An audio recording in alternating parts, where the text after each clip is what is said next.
Hello friends, welcome to Shrirams. The topic for today's discussion is Hong Kong and national security law. Let's get the background. Hong Kong was transferred to China by Britain in 1997. China promised to implement one country, two systems rule. One country, two systems is a constitutional principle of the People's Republic of China, describing the governance of Hong Kong and Macau since they became special administrative regions of China in 1997 and 1999, respectively from Britain and Portugal. It means that there would only be one China, but that these regions would continue to have their own governmental system, legal, economic and financial affairs, including trade relations with foreign countries, all of which are independent from those of the mainland. The special administrative regions are one type of province in China.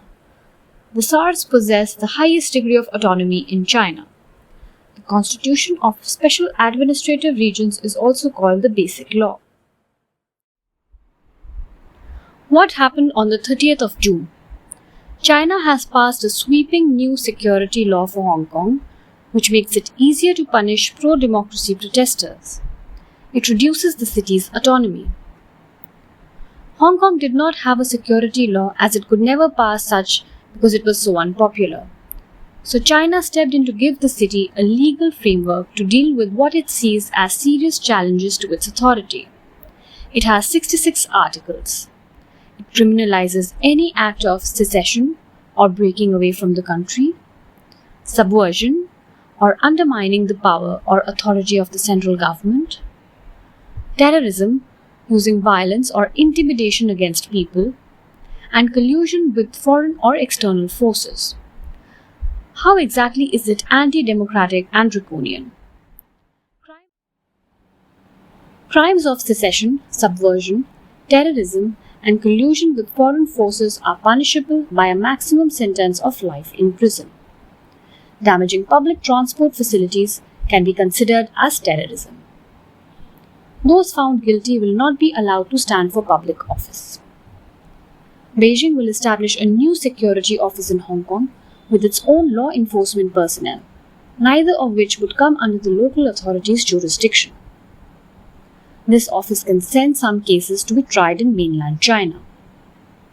In addition, Hong Kong will have to establish its own National Security Commission to enforce the laws with the Beijing-appointed advisor.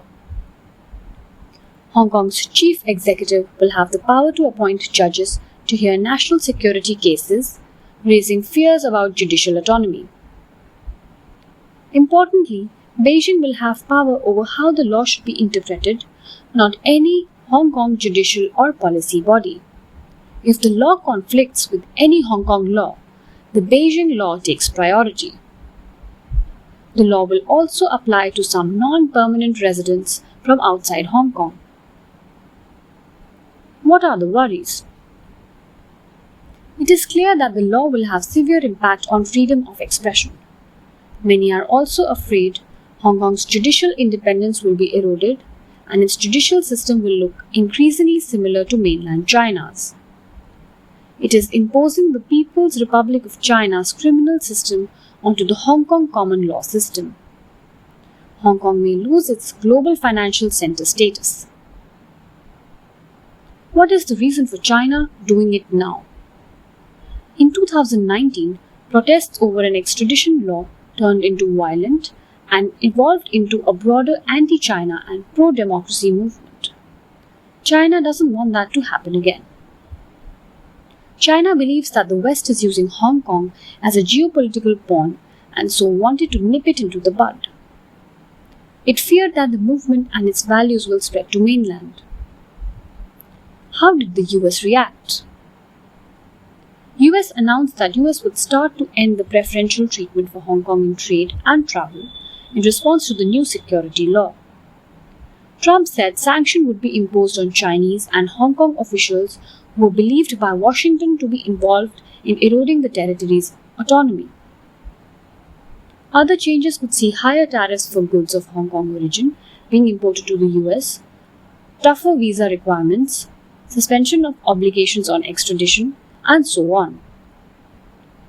US Congress approved the Hong Kong Autonomy Act, that targets Chinese officials who implement the security law as well as banks and firms that do business with them. What about India? India is concerned by secessionist and seditious forces in our own country and therefore was not categorical in its condemnation and response. Well, that's all for today. I hope you enjoyed today's podcast.